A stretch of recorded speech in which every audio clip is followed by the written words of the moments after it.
आज जो हमारे पास फर्स्ट ईयर का फिज़िक्स का टॉपिक है वो है vector addition by rectangular components. ये चैप्टर नंबर 2 का टॉपिक है और इंतहाई इम्पोर्टेंट क्वेश्चन है। ये लॉन्ग क्वेश्चंस में भी आता है।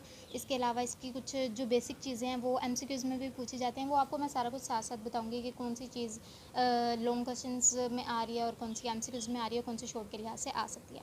ठीक है, तो सबसे पहले हम vector addition of rectangular components की जो बेसिक डायग्राम है वो ड्रा करते हैं। उसी डायग्राम की वजह से हम लोग आगे पढ़ सकते हैं कि किस तरीके से ये डिटेल आ रही है। ठीक है, सबसे पहले हमने क्या करना है कि हमने दो वेक्टर लेने हैं और उनको हमने ड्रा करना है। सपोज जैसे हमने पीछे भी पढ़ा था कि हम लोग वेक्टर एडिशन करते हैं हेड टू टेल के through. Head to tail rule होता है, उसके ज़रिए हम वेक्टर्स को ऐड करते हैं। तो हम इसमें भी क्या करेंगे, वेक्टर्स ऐड करेंगे। जैसे कि मेरे पास एक वेक्टर ए है और एक है वेक्टर बी। ओके, अब हम इसको क्या करेंगे कि वेक्टर एडिशन में हेड टू टेल रूल के थ्रू इसको ऐड करेंगे। ये है हमारे पास वाई एक्सिस और ये है हमारे पास एक्स एक्सिस। एक्स एक्सिस और वाई एक्सिस का आपको पता ही है कि एक्स एक्सिस जो होता है वो हॉरिजेंटल लाइन के थ्रू होता है, जबकि जो वाई एक्सिस होता है वो दरअसल वर्टिकल लाइन के थ्रू होता है। इसके बाद ये जो हमारे पास पॉइंट होता है इसको कहते हैं हम ओरिजिन। ये बेसिक चीज़ें हैं, ये हम पीछे पढ़ चुके हैं। अब जो हम पढ़ेंगे वो है कि रेक्टेंगुलर कंपोनेंट्स के थ्रू हम इसको किस तरीके से ऐड करते हैं और इसके आगे किस तरीके से कंपोनेंट्स बनाते हैं। हमने लिया एक वेक्टर जिसे हम वेक्टर ए का नाम दे रहे हैं। उसके साथ हमने लिया एक और वेक्टर ऐड किया और वेक्टर एडिशन इसी तरीके से होती थी, जो वेक्टर फर्स्ट वेक्टर का हेड है उसके साथ सेकंड वेक्टर की टेल ज्वाइन होती है। यह हेड टू टेल रूल था हमारे पास। अब हमने क्या करना है, रिजल्टेंट वेक्टर ड्रा करना है। तो रिजल्टेंट वेक्टर कहाँ पर आता है, फर्स्ट वेक्टर की जो टेल है उसके साथ उसकी टेल ज्वाइन करते हैं। ये हमने किया रिजल्टेंट वेक्टर ड्रॉ, इसको हमने आर का नाम दिया। ये सेकंड वेक्टर हमने ड्रॉ किया था, इसको हमने बी का नाम दिया है। और रिजल्टेंट वेक्टर किसके इक्वल होता है, दोनों वेक्टर्स के एडिशन के। ये दो वेक्टर्स ऐड हुए हैं तो उससे हमारा रिजल्टेंट वेक्टर निकला है। तो हम यहाँ पे भी लिखेंगे a प्लस बी। यहाँ तक समझ आ गई है। अच्छा, अब इसके बाद हमने क्या करना है, हमने वेक्टर ए के और बी दोनों के हमने कंपोनेंट्स बनाने हैं। हम यहाँ पर कह सकते हैं, यहाँ पर एक और वेक्टर ड्रा करेंगे वर्टिकल में। ठीक है, ये ए वेक्टर का वर्टिकल है तो हम इसको क्या कहेंगे, ए वाई। और ए वेक्टर का जो नीचे वाला हॉरिजॉन्टल में आएगा इसकी प्रोजेक्शन पे वो क्या होगा, ए एक्स। हम इसको ए एक्स का नाम दे सकते हैं क्योंकि ए के हॉरिजॉन्टल ये वाली लाइन है तो हम इसको ए एक्स का नाम देंगे। जो वर्टिकल सामने आ रही है वो है ए वाई। इसी तरह हमने बी वेक्टर के भी हमने कंपोनेंट्स बना लेने हैं। ठीक है, तो हम क्या करेंगे, लाइन इसी तरीके से ड्रॉ करेंगे। अब जो बी के सामने वाला वो क्या कहलाएगा, बी वाई। ये हमारे पास वाई कंपोनेंट बन गया है। इसी तरीके से ये वाली लाइन क्या कहलाएगी, बी वाई। अगर हम बिल्कुल इसके नीचे देखें, ये वाला तो ए वाई है ना, लेकिन हम इसके नीचे ये वाला देखें तो ये हमारे पास क्या है, ये भी बी एक्स कंपोनेंट है, sorry B X component. Horizontal line B X component, vertical line B Y component. इसी तरीके से ये नीचे जो आ रही है ये भी बी एक्स ही कहलाएगी हमारे पास। और हमारे पास जो ए के नीचे है हॉरिजॉन्टल में वो ए एक्स कहलाएगी और इसके सामने जो वर्टिकल में है वो ए वाई कहलाएगी। अब हमने देखना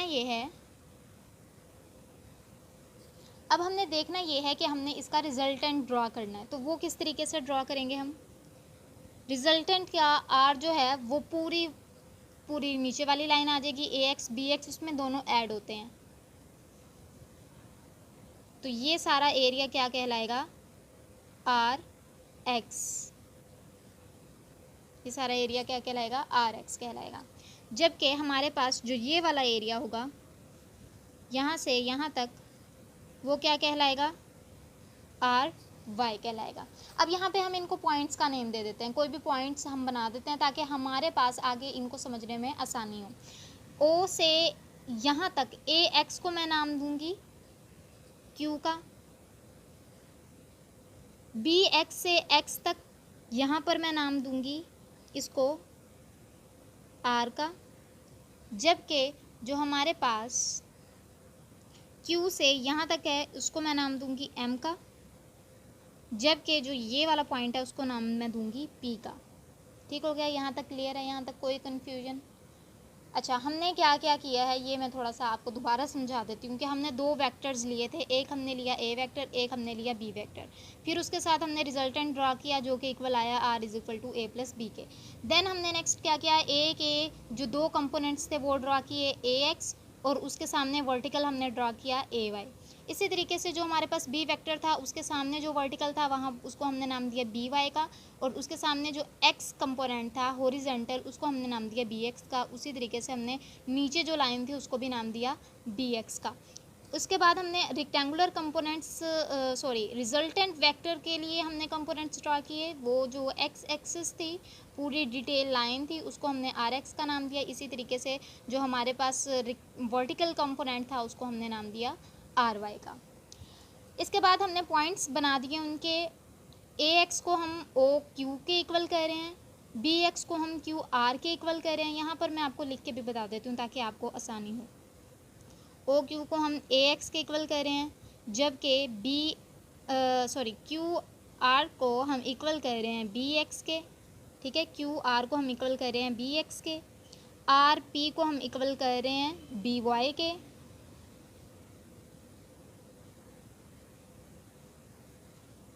बी वाई के। इसी तरीके से बी एक्स को हम इक्वल कर रहे हैं एम एस के। इसी तरीके से ओ पी को नाम दे रहे हैं हम आर का, जबकि आर पी ये पूरा आर वाई भी कहलाएगा।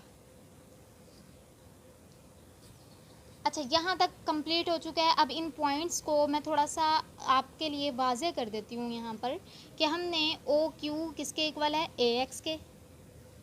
ओ Q is equal to A X, Q R यहाँ पर इक्वल है बी एक्स के। ओके, इसी तरीके से एम एस यहाँ पर इक्वल है बी एक्स के।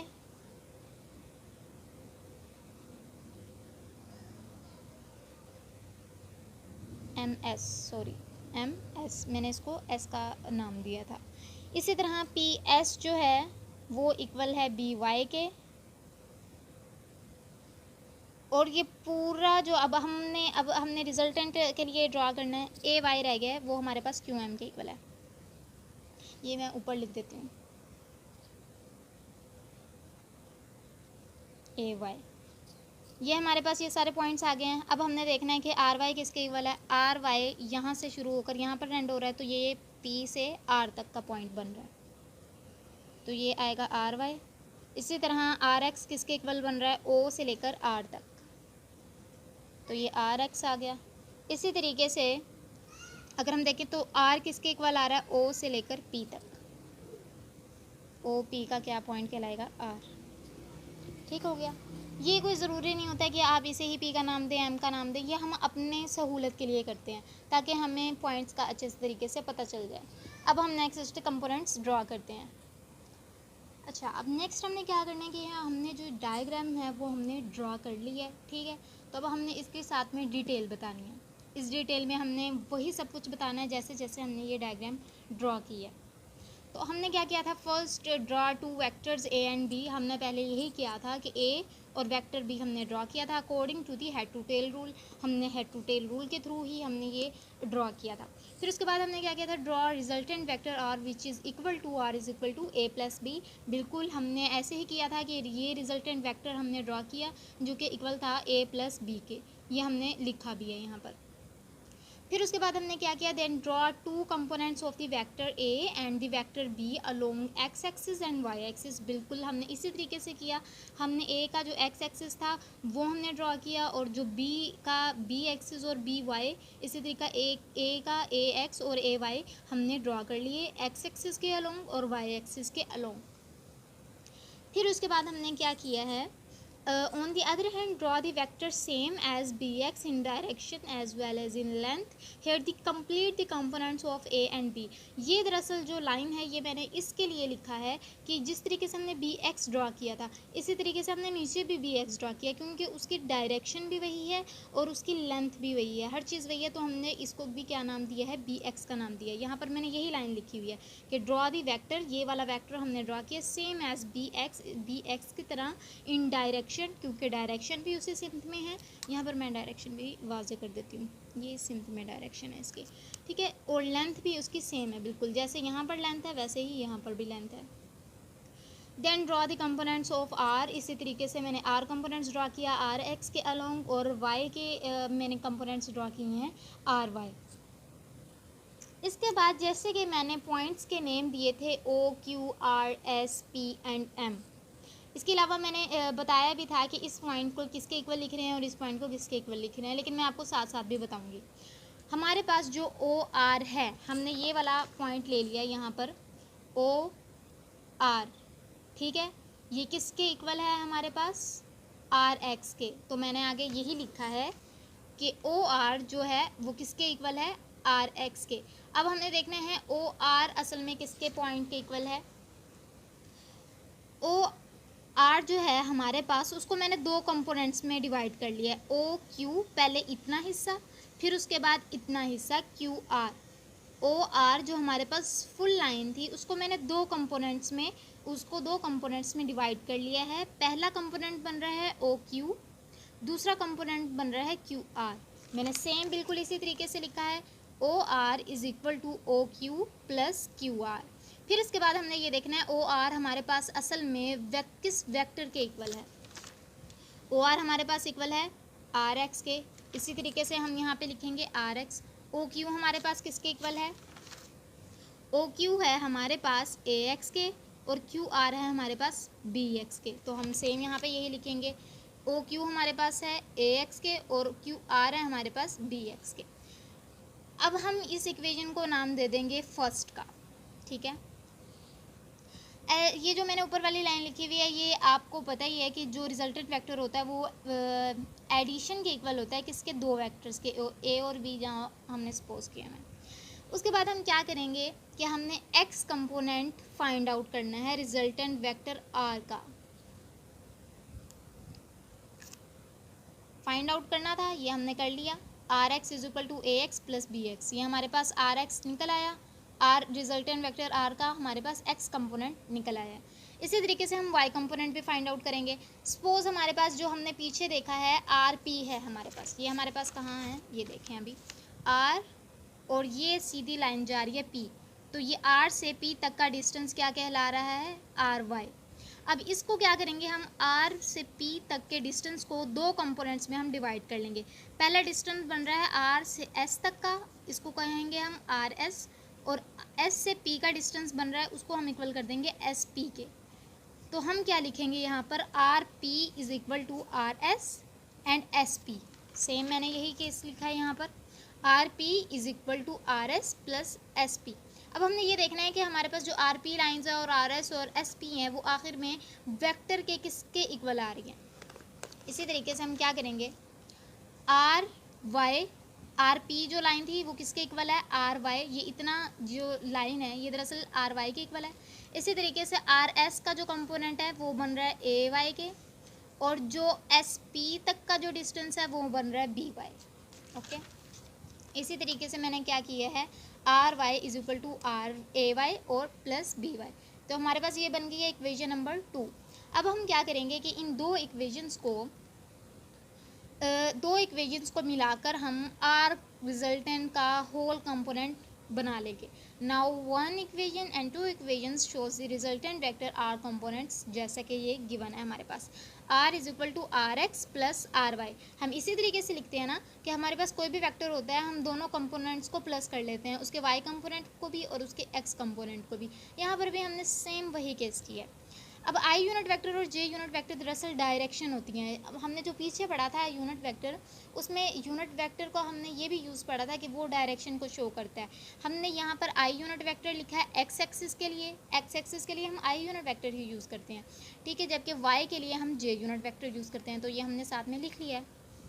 इसके बाद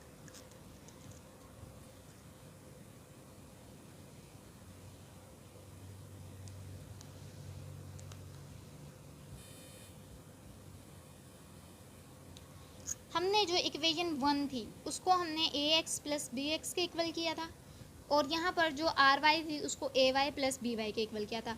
अब हमारे पास यहाँ पे आर एक्स यही वाली चीज़ और आर वाई ये वाली चीज़, तो हम क्या करेंगे, आर एक्स की जगह इसकी वैल्यू पुट कर देंगे और आर वाई की जगह इसकी वैल्यू पुट कर देंगे। सेम हमने यही केस किया है, A X plus B x और आई यूनिट वेक्टर, दोनों का आई यूनिट वेक्टर ही होगा क्योंकि एक्स की वैल्यू को हम आई यूनिट वेक्टर से डिनोट करते हैं। और इसी तरीके से हमने आर वाई की जगह ए वाई प्लस बी वाई यहाँ पर हमने लिख दिया, और हमने वाई कंपोनेंट को जे यूनिट वेक्टर से डिनोट करते हैं। यहाँ तक हमारे पास जो रिजल्टेंट वेक्टर आर है उसका पूरे कंपोनेंट्स हमारे पास ड्रा हो चुके हैं, हमने दोनों कंपोनेंट्स उसके लिख लिए हैं। नेक्स्ट अब हमने क्या करना है, अब हमने क्या करना है कि मैग्नीट्यूड निकालनी है, इन रिजल्टेंट वेक्टर की मैग्नीट्यूड फाइंड आउट करनी है। अच्छा, अब हम इसके ऊपर पोजीशन वेक्टर रिजल्टेंट वेक्टर का हम साइन नहीं लिखेंगे, इस तरीके से जो हम लिखा करते हैं ना वो अब नहीं लिखेंगे। क्यों नहीं लिखेंगे, क्योंकि मैग्नीट्यूड के लिए हम ये साइन नहीं रिप्रेजेंट करते, मैग्नीट्यूड के लिए हम ये वाला कर लेते हैं, ठीक है। अगर करना चाहें तो, अगर ना करना चाहें तो भी हमें पता चल जाता है कि जब उसके ऊपर साइन नहीं है तो ये ज़रूर इसकी क्या है, मैग्नीट्यूड है, ठीक है। मैग्नीट्यूड के लिए जो फार्मूला होता है वो होता है, यहाँ पर मैं आपको बता देती हूँ। सपोज हमारे पास ए है तो उसका दोनों कंपोनेंट्स के स्क्वायर, ठीक है, और होल स्क्वायर रूट, ठीक है, ये फॉर्मूला होता है। तो सेम हम इस पर भी यही अप्लाई करेंगे। हमारे पास आर था तो दोनों कंपोनेंट्स आर एक्स और आर वाई हमने उनका स्क्वायर ले लिया है, उसके बाद हमने स्क्वायर रूट लिखा है उसके ऊपर। अब आर एक्स की वैल्यू लिखेंगे और आर वाई की वैल्यू लिखेंगे, वो हमारे पास क्या थी, ए एक्स प्लस बी एक्स का होल स्क्वायर, इसी तरीके से ए वाई प्लस बी वाई इसका होल स्क्वायर, और इसके ऊपर स्क्वायर रूट आ जाएगा हमारे पास। इसी तरीके से हमारे पास डायरेक्शन हमने फाइंड आउट करनी है। डायरेक्शन के लिए जो हमारे पास फॉर्मूला होता है वो क्या है कि tangent theta is equal to perpendicular over base. तो परपेंडिकुलर पे हमारे पास क्या है, आर वाई, और बेस पर हमारे पास क्या है, आर एक्स। तो हम क्या करेंगे, टेंजेंट थीटा इसी तरीके से आर वाई की वैल्यूज़ लिखेंगे ए वाई प्लस बी वाई, और आर एक्स की वैल्यू लिखेंगे ए एक्स प्लस बी एक्स। हमने अगर फाइंड आउट करना है एंगल, तो हम क्या करते हैं, थीटा को यहीं पे रहने देंगे, ये जो टेंजेंट यहाँ पर इसके साथ मल्टीप्लाई हो रहा था ये इधर जाकर क्या बन जाएगा, टेंजेंट इनवर्स बन जाएगा। सेम केस मैंने नीचे लिखा है, टेंजेंट थीटा जो हमारे पास ये यहीं पर रह जाएगा और टेंजेंट उधर जाकर इनवर्स में चेंज हो जाएगा। तो इसी तरीके से ए वाई प्लस बी वाई ये सेम ऐसे ही आ गया, ए एक्स प्लस बी एक्स। अब जो अगर वो हमारे पास हम न्यूमेरिकल्स में मैग्नीट्यूड का कहते हैं तो हम ये वाला फार्मूला पुट करते हैं, और अगर वो हमारे पास कहते हैं कि एंगल फाइंड आउट करें तो हम इस फार्मूले के थ्रू फाइंड आउट करते हैं। तो ये जो क्वेश्चन था इंतहाई इम्पोर्टेंट क्वेश्चन था। यहाँ तक हमने मैग्नीट्यूड, डायरेक्शन और उसके कंपोनेंट्स फाइंड आउट किए हैं। नेक्स्ट अब हमारे पास है कि हम उसको जो हमारे पास कोऑर्डिनेट एक्सिस होता है, रेक्टेंगुलर कोऑर्डिनेट सिस्टम होता है, उसमें आर एक्स की वैल्यू और आर वाई की वैल्यू क्या होती है जी। तो ये हमारे पास है रेक्टेंगुलर कोऑर्डिनेट सिस्टम, इसको मैं अलग ड्रा करके भी बता देती हूँ और इसी तरीके से समझ लें तो भी आसान है। जो हमारे पास ये वाला हमारे पास एक्सिस होता है, वाई एक्सिस और एक्स एक्सिस के दरमियान वाला, इस ये होता है फर्स्ट एक्सिस। इसके बाद ये वाला जो पोर्शन होता है वो होता है सेकंड एक्सिस। उसके बाद ये वाला जो होता है ये थर्ड कोऑर्डिनेट एक्सिस, और ये होता है फोर्थ कोऑर्डिनेट एक्सिस। तो हमने दरअसल यहाँ पर थीटा की वैल्यू फाइंड आउट करनी है इन चारों कोऑर्डिनेट एक्सिस में। इसके अलावा हमने ये देखना है कि आर एक्स की वैल्यू यहाँ पर क्या है और आर वाई की वैल्यू क्या है हर कोऑर्डिनेट एक्सिस में, ठीक है। तो असल में जो थीटा होता है वो होता क्या है, ये दरअसल एंगल होता है जिसको हम बनाते हैं सिर्फ एक्स एक्सिस के साथ, पॉजिटिव एक्स एक्सिस के साथ। इसकी वैल्यू हमेशा यहीं पर रहती है, ठीक है। मैं यहाँ पर इस तरीके से भी बना देती हूँ, ठीक है। जहाँ पर भी पॉजिटिव एक्स एक्सिस होगा इसकी वैल्यू यहीं से स्टार्ट होगी, जिसको हम ड्रा करते हैं इसी के ज़रिए। जैसे कि हमने डायरेक्शन के लिए देखा था कि theta is equal to tangent inverse R Y over R X, जैसे कि ये देखा था हमने, ठीक है। तो मैंने दो कंपोनेंट मैंने दो वो नहीं लिए हैं, यहाँ पर उसकी वैल्यूज़ पुटने की, मैंने डायरेक्ट ये वाला साइन लिख दिया यहाँ पर। तो सेम इसी तरीके से R Y over R X मैंने यहाँ पर लिख दिया। अब हमने मालूम करना है फर्स्ट कोऑर्डिनेट एक्सिस में आर एक्स और आर वाई की वैल्यू क्या है और यहाँ पर थीटा एंगल क्या बन रहा है। तो उसको मैंने समझाने के लिए यहाँ पर इस तरीके से ड्रा कर लिया, यानी कि ये जो था हमारे पास, मैंने ये वाली लाइन सेम ऐसे यहाँ पर ड्रा कर लिया।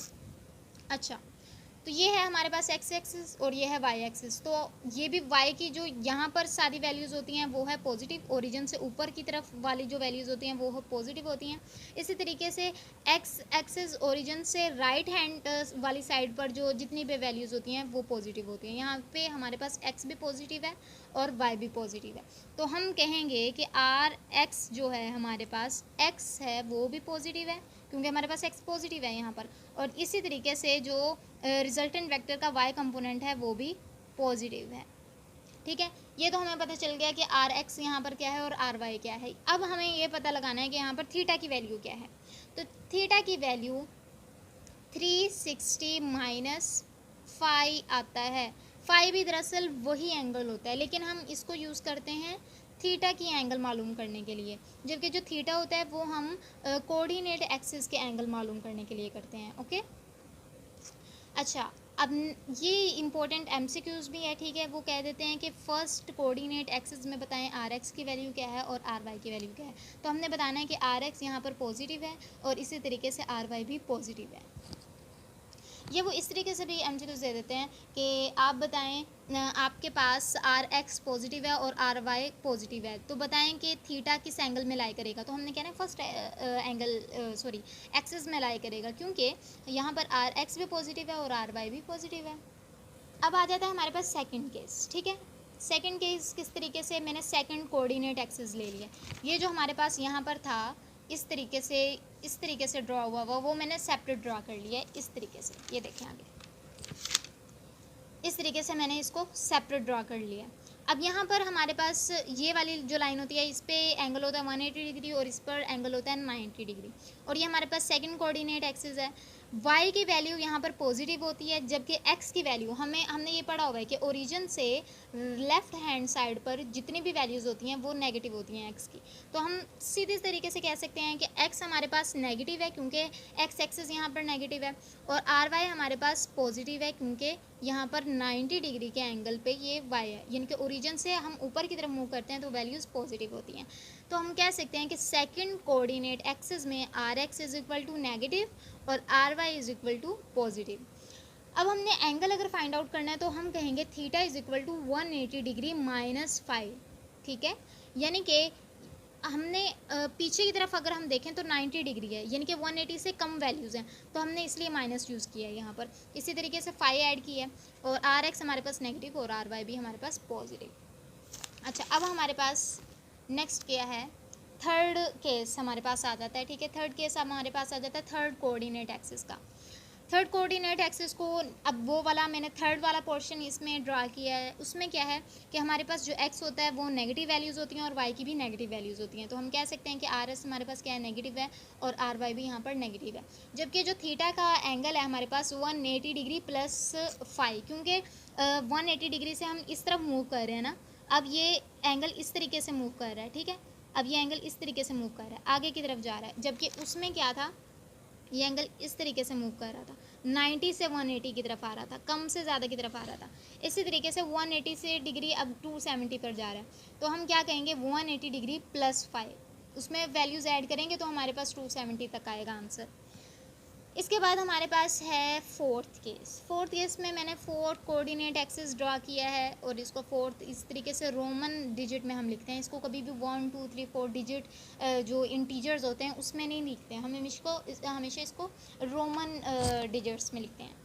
अच्छा, अब यहाँ पर जो हमारे पास वैल्यू होती है 360 डिग्री और यहाँ पर जो वैल्यू होती है 270 डिग्री, और x की जो वैल्यू है वो पॉजिटिव होता है x इधर, जबकि y जो इधर नेगेटिव ही होता है। तो हम कह सकते हैं यहाँ पर आर एक्स जो हमारे पास कंपोनेंट है वो पॉजिटिव होगा और आर वाई क्या होगा, नेगेटिव होगा। इसी तरीके से अगर हमने थीटा फाइंड आउट करना है तो हम कहेंगे 360 डिग्री माइनस 5, ठीक है, सॉरी प्लस 5 आएगा यहाँ पर। ओके हो गया। ये हमारे पास इसके सारे हमने जो कंपोनेंट्स थे हमने वो फाइंड आउट किए हैं। इसके जो केसेस बन रहे थे हमने वो सारे फाइंड आउट किए हैं। इसके अलावा ये था यहाँ तक हमारा रेक्टेंगुलर कोऑर्डिनेट एक्सिस का टॉपिक, ये यहाँ पर कंप्लीट हो चुका है। अगर इसमें से कोई भी क्वेश्चन है आप मुझसे पूछ सकते हैं, मैं इंशाल्लाह रिप्लाई करूँगी। कोई भी क्वेश्चन है, आपको कुछ भी चाहिए, आप मुझसे रब्ता करें यहाँ पर और मैं इंशाल्लाह आपको ये सारा कुछ प्रोवाइड करूँगी। कोई भी क्वेश्चन होता है आप बिला झिझक मुझसे कह सकते हैं। इसमें कोई चीज़ नहीं समझ आई, अब मैं दोबारा समझा दूँगी आपको। No problem, no issue. Allah हाफिज़।